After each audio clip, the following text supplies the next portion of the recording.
الحمد للہ ذی العزت والعلاء رب العالمین والصلاة والسلام علی سید الانبیاء والمرسلین والعاقبۃ للمتقین اما بعد فاعوذ باللہ من الشیطان الرجیم بسم اللہ الرحمن الرحیم ان اللہ وملائکتہ یصلون علی النبی یا ایہا الذین آمنوا صلوا علیہ وسلموا تسلیما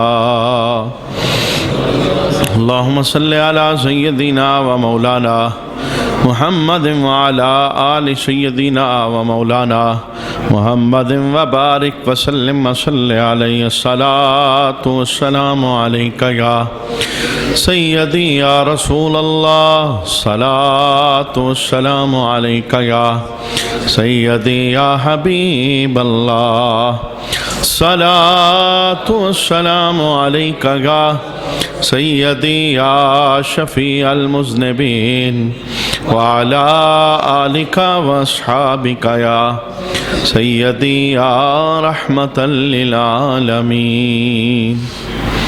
بعد حمد و صلاۃ لائق عزت و تکریم جمیع احباب سے من الوقار 13 رجب امیر المومنین حضرت علی المرتضیٰ رضی اللہ تعالی عنہ آپ کی ولادت کا دن گزرا۔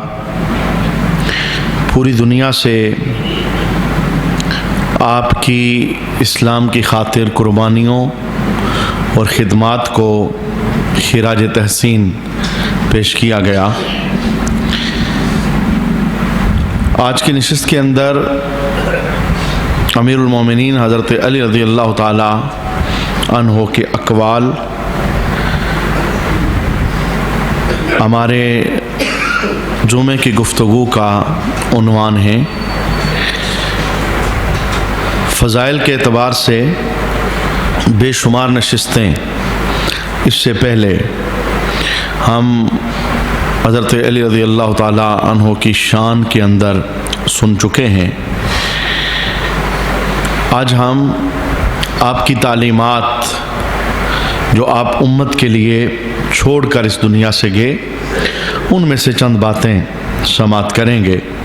کسی بھی ہستی کے ساتھ پیار محبت اس بات کا تقاضا ہوتا ہے جیسے اس ہستی کے ساتھ بندہ پیار کرتا ہے اس کی زندگی کے ساتھ بھی بندہ پیار کرے، اس کے افعال کے ساتھ بھی بندہ پیار کرے، اس کی بتائی ہوئی راہوں کو اپنے لیے منتخب کرے، وگرنہ جس نازک دور کے ساتھ ہم اس وقت گزر رہے ہیں، پیار اور محبت کی جہاں تک بات آتی ہے تو ہر ہستی کے ساتھ زبانی طور پر لوگ پیار کرنے کے لیے تیار ہیں۔ آپ نعرے لگوائیں تو نعرے بھی لگانے کے لیے تیار ہو جائیں گے، اور زبانی کلامی جو کچھ آپ کروائیں وہ کرنے کے لیے تیار ہوں گے، لیکن اگر عملی میدان کے اندر انہیں اتارا جائے اور کہا جائے جس ہستی کا تم نام لے رہے ہو ان کے پیچھے بھی چلو، ان کی تعلیمات پر بھی عمل کرو، ان کی بتائی ہوئی راہوں کو اپنی زندگی کا منشور بنا لو، وہاں پھر پیار مدم پڑ جاتا ہے اور پھیکا پڑ جاتا ہے۔ لیکن اہل سنت کا یہ خاصہ ہے کہ اہل سنت فقط مولا علی کا نام نہیں لیتے، نام بھی لیتے ہیں اور ساتھ آپ کی تعلیمات پر بھی عمل کرتے ہیں۔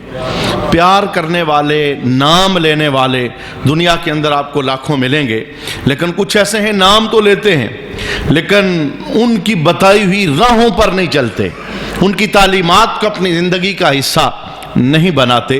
آپ نے امت کے لیے بہت کچھ چھوڑا ہے، اور آپ کا جو علم تھا تمام کے تمام صحابہ اس کے معترف تھے کہ یہ رسول اللہ صلی اللہ تعالیٰ علیہ وسلم کی خصوصی عطا ہے علی کے نام علم کے اعتبار سے۔ تو آئیے آج اس جمعہ کی نشست کے اندر آپ کی روح بھی خوش ہو جائے گی اور آپ کے ساتھ محبت کا ایک عملی نمونہ وہ بھی پیش ہو جائے گا۔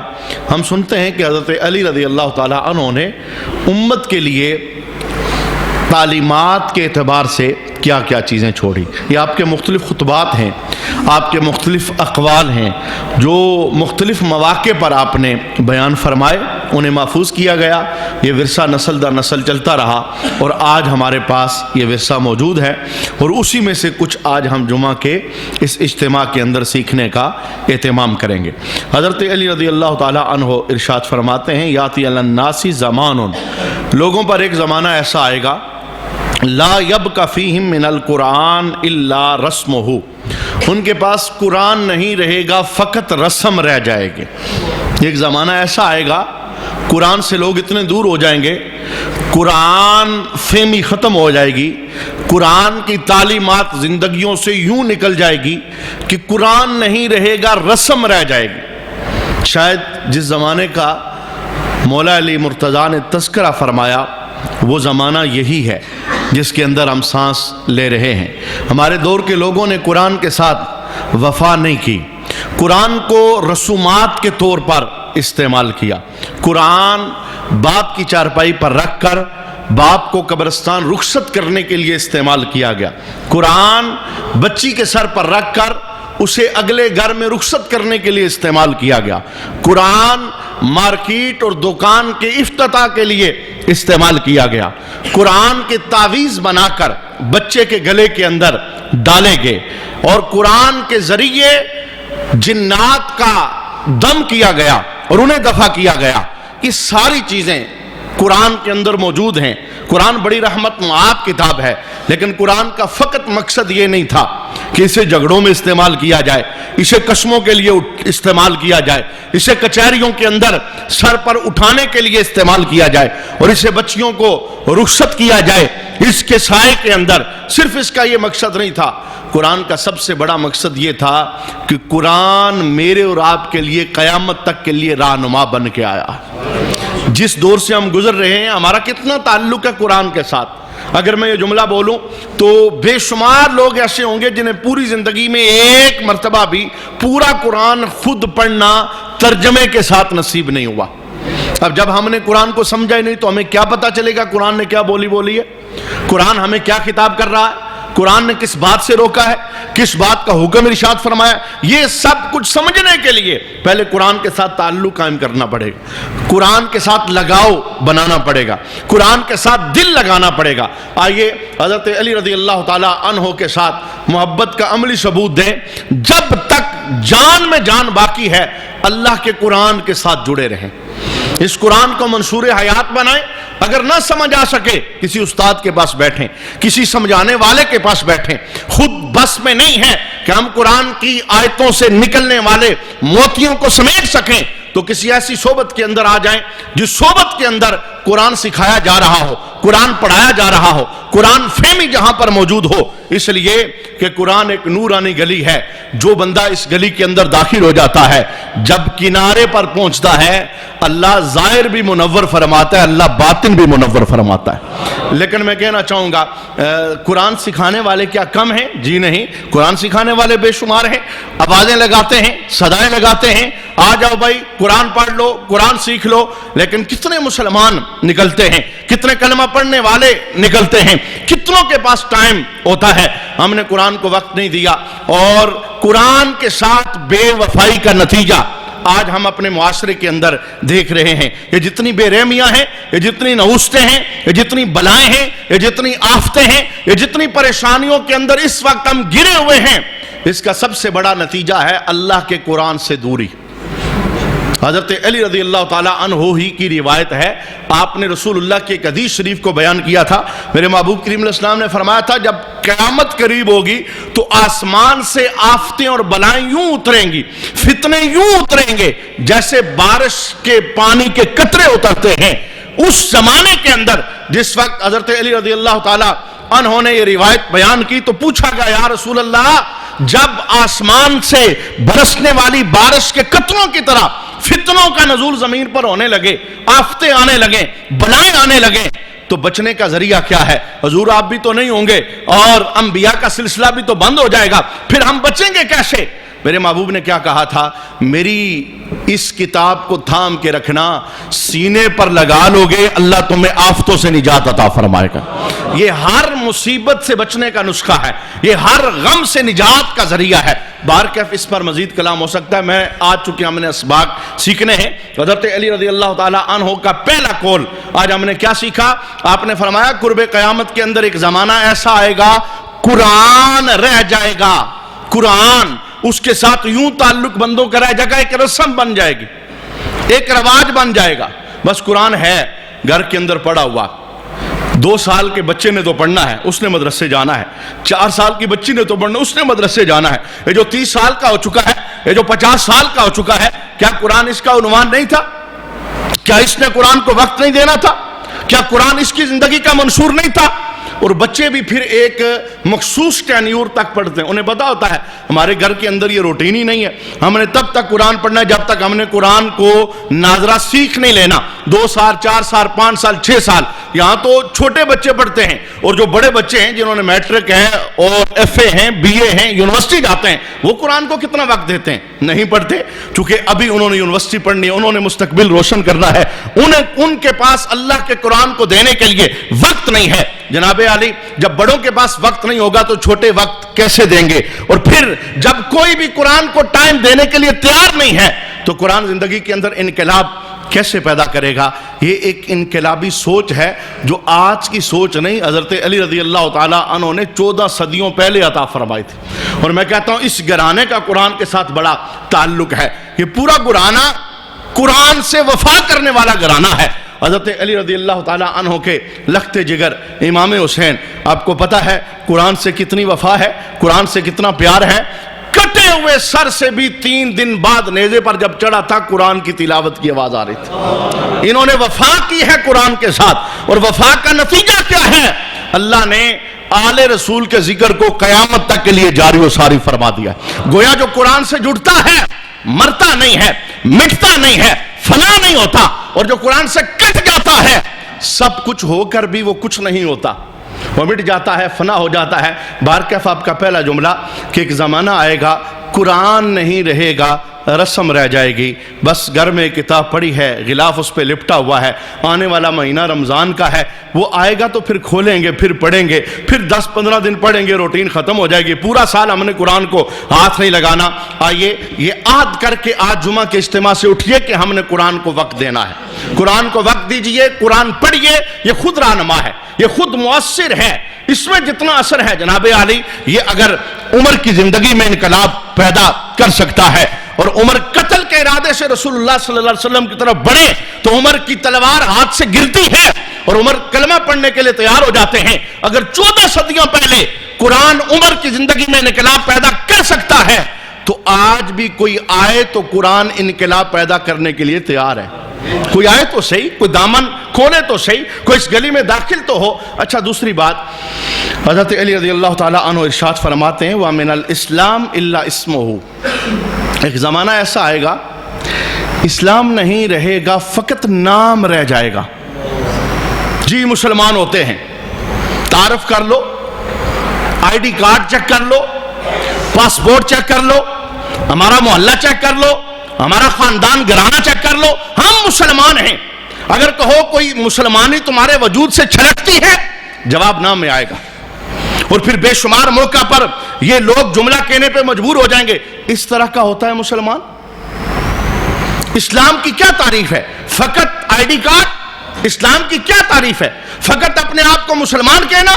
نہیں، اسلام کی تعریف یہ ہے مسلمان گردن جھکانے والا ہوتا ہے، مسلمان پابند ہوتا ہے، مسلمان پر کسی کی حکومت ہے، مسلمان پر کسی کا پیرا ہے، اس کی زندگی اپنی مرضی سے نہیں، اس کے شب و روز اپنی مرضی سے نہیں، اس کے پیچھے کوئی اور ہے، وہ ایک طاقت ہے جسے خدائی طاقت کہا جاتا ہے۔ یہ اپنی مرضی سے کچھ نہیں کرتا، اور جو اپنی مرضی سے کرے اور کہے میں مسلمان ہوں، یہ کیسا مسلمان ہے؟ مسلمان اپنی مرضی سے جی نہیں سکتا، مسلمان اپنی مرضی سے ایک زندگی کا دن بھی نہیں گزار سکتا۔ اس نے جب بھی کوئی کام کرنا ہے اللہ رسول کی مرضی سے کرنا ہے، شریعت کے مطابق کرنا ہے۔ تو ایک زمانہ آئے گا اسلام نہیں رہے گا، نام رہ جائے گا۔ اس زمانے کا منہ ہم نے دیکھا ہے، یہ وہ زمانہ ہے، بے بے شمار جنہیں اسلام کے متعلق کوئی بالکل ذوق شوق ہے ہی نہیں، نام نہ لو ہمارے سامنے، ہمیں تو یہ ذکر بھی اچھا نہیں لگتا، بے شمار ایسے ہیں۔ یہ بستیاں کی بستیاں بڑی ہیں، ایک علاقے کی بات، بستیوں کی بستیاں بڑی، ایک ہی منشور ہے، دنیا دنیا بس دنیا۔ ہمیں کس نے پیدا کیا؟ ہم کیوں آئے؟ پیدائش کا مقصد کیا تھا؟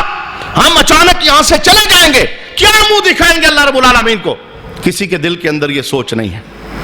آئیے اسلام کو نام سے اٹھا کر حقیقی معنوں میں اپنی زندگی میں داخل کریں، حقیقی معنوں میں وہ اسلام جو رسول اللہ نے ہمیں عطا فرمایا، وہ مسلمانی جو حضور نے ہمیں عطا فرمائی۔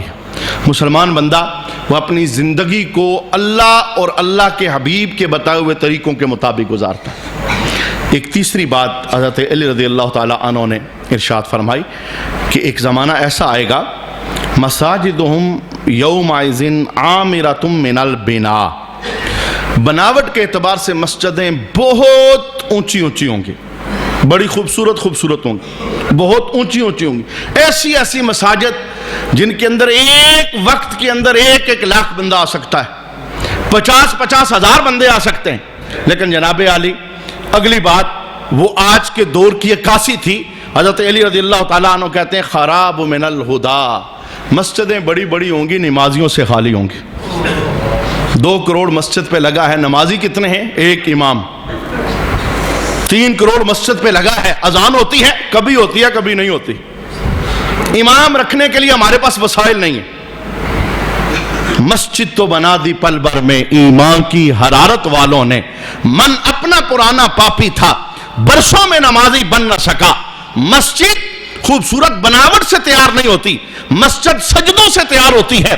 مسجد میں جب سجدے ہوتے ہیں پورے علاقے کے لیے مسجد رحمت کا مرکز بن جاتی ہے۔ اور یہ سجدے جانوروں نے آ کے مسجد میں نہیں کرنے، چوپایوں نے آ کے نہیں کرنے، پرندوں نے آ کے نہیں کرنے، فرشتوں نے آ کے نہیں کرنے، یہ اس محلے کے باسیوں کی ڈیوٹی ہے جس محلے کے اندر یہ رحمت کا گلستان کھلا ہوا ہے۔ اپنے اپنے محلے کی مساجد کو آباد کیجئے۔ آپ جہاں سے تشریف لائے ہیں مسجد کے ساتھ اپنا تعلق کمزور نہ کریں۔ یہ مسجد کوئی ایسی جگہ نہیں جہاں ایک ہفتے بعد جایا جائے، یہ مسجد کوئی ایسی جگہ نہیں کہ سال کے بعد رمضان میں جایا جائے، یہ مسجد کوئی ایسی جگہ نہیں کہ فقط عید کے لیے جایا جائے، نہ یہ وہ رحمت معاد باغ ہے جس کے متعلق میرے محبوب نے کہا ہر روز 5 مرتبہ چکر لگانا پڑے گا۔ اذا مررتم بریاض الجنہ فرتعوا، جنت کے باغوں سے جب گزرا کرو نا کچھ کھا لیا کرو۔ حضور وہ کدھر ہے؟ فرمایا تمہارے محلے کی مسجد۔ حضور کھائیں کیا؟ فرمایا پنجگانہ آ کے نماز پڑھو گے یوں لگے گا جیسے تم نے جنت کے باغ سے پھل کھا لیا۔ تو حضرت علی رضی اللہ تعالیٰ عنہ کے ساتھ محبت کرنے والا بندہ بے نمازی ہو سکتا جس کی مسجد پہ تالے پڑ جائیں، جو پورا سال مسجد نظر نہ آئے، فقط کہے میں علی کا ملنگ ہوں، اسے علی کے ملنگ ہونے کا پتہ ہی نہیں ہے۔ علی کا حقیقی ملنگ تو یہ ہوتا ہے اس کی زندگی سے سجدہ قضا ہوتا نہیں۔ یہ حقیقی محبت ہے، یہ حقیقی پیار ہے۔ اور اگر یہ حقیقی پیار نہیں ہے، پیار فقط زبان تک ہے، پیار فقط نعرے تک ہے، تو یہ پیار فقط نعرہ ہی ہے اور زبانی ہے، اس پیار کا کوئی کما حق کو فائدہ نہیں۔ اچھا ایک قول ہم نے حضرت علی رضی اللہ تعالیٰ عنہ کا سنا، اس میں آپ نے 3 باتیں ارشاد فرمائی۔ آنے والے زمانے کی آپ نے خبر دی۔ پہلی بات آپ نے یہ ارشاد فرمائی کہ ایک زمانہ ایسا آنے والا ہے جس زمانے کے اندر حال یہ ہو جائے گا قرآن کے ساتھ لوگوں کا کہ قرآن رسم بن کے رہ جائے گی۔ دوسری بات آپ نے یہ ارشاد فرمائی ایک زمانہ ایسا آنے والا ہے اسلام نہیں رہے گا، فقط نام رہ جائے گا، مسلمانی وجودوں کے اندر دکھے گی نہیں۔ اور تیسری بات آپ نے یہ ارشاد فرمائی کہ ایک زمانہ ایسا آنے والا ہے کہ بڑی بڑی مساجد ہوں گی پر نمازیوں سے خالی ہوں گی۔ تو معنی کیا تھا کہ ہم نے قرآن کو رسم بننے نہیں دینا، ہم نے قرآن کو اپنی زندگی میں اتارنا ہے، ہم نے اسلام کو فقط نام تک نہیں رکھنا، ہم نے اسلام کے مغز کو اپنی زندگی میں داخل کرنا ہے، ہم نے فقط مسجد کی ظاہری بناوٹ پر خرچہ نہیں کرنا بلکہ حقیقی طور پر مسجد کیسے آباد ہوتی ہے ہم نے وہ اقدامات بھی مساجد کے اندر کرنے ہیں۔ اللہ ان تینوں باتوں پر عمل پیرا ہونے کی توفیق عطا فرمائے۔ بڑا خوبصورت قول حضرت علی رضی اللہ تعالی عنہ آپ ارشاد فرماتے ہیں من ابطاء بہ عملہ لم یسر بہ نسبہ، آپ فرماتے ہیں جس بندے کو اس کا عمل پیچھے کر دے بزم حشر میں نسب آگے نہیں کر سکتا. بندہ کہے جی میں اونچے خاندان کا ہوں، میں راجہ ہوتا ہوں، میں چودھری ہوتا ہوں، ملک ہوں، میں خان ہوں، میں بٹ ہوں، میں مرزا، کوئی بھی تعارف ہے اس کا، کوئی بھی تعارف ہے، میرا خاندان بڑا عالی ہے. حضرت علی کہتے ہیں وہاں فیصلے خاندانوں سے نہیں ہیں، وہاں فیصلے عملوں سے ہونے.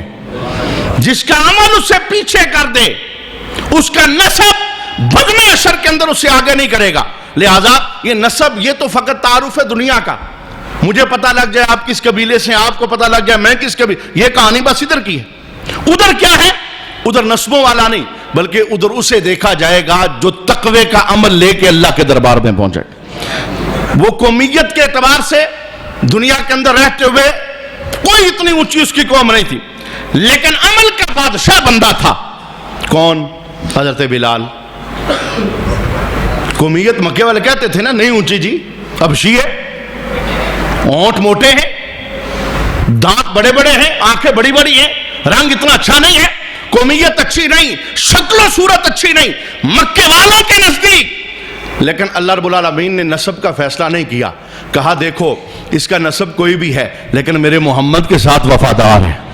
اور پھر ادھر یہ فیصلہ ختم نہیں، فرمایا بزم حشر کے اندر بڑے بڑے نسبوں والے وہ پیچھے لائن میں کھڑے ہوں گے، اور جسے لوگوں نے کہا معمولی نسب والا، یہ رسول اللہ کی سواری کی لگام پکڑ کے جنت میں داخل ہو جائے گا. تو نسب کی وجہ سے بڑائی نہیں ہے، بڑائی ساری کی ساری اعمال کی وجہ سے ہے. لہذا نسب جو ہے وہ ہے، بس اس پر زیادہ توجہ دینے کی ضرورت نہیں کہ میں فلاں ہوتا ہوں، میں فلاں ہوتا ہوں، مجھے آپ جانتے نہیں ہیں، میں آپ کو جانتا ہوں یا آپ مجھے جانتے ہیں. اس کا فائدہ فقط دنیا ہی میں ہے. مجھے کون جانتا ہے قبر میں یہ پتہ وہاں چلے گا، مجھے کون جانتا ہے حشر میں یہ پتہ وہاں چلے گا، کس کی بننی ہے بزم محشر میں یہ پتہ وہاں پہ چلے گا. لہذا عصب نسب یہ معاملات چھوڑ دیں، یہ اللہ نے بنائے کہ بندے نے تھوڑے بنائے ہیں. یہ تعارف ہے، یہ تعارف ہے، پہچان ہے. اصل انسانیت کیا ہے؟ تقوی.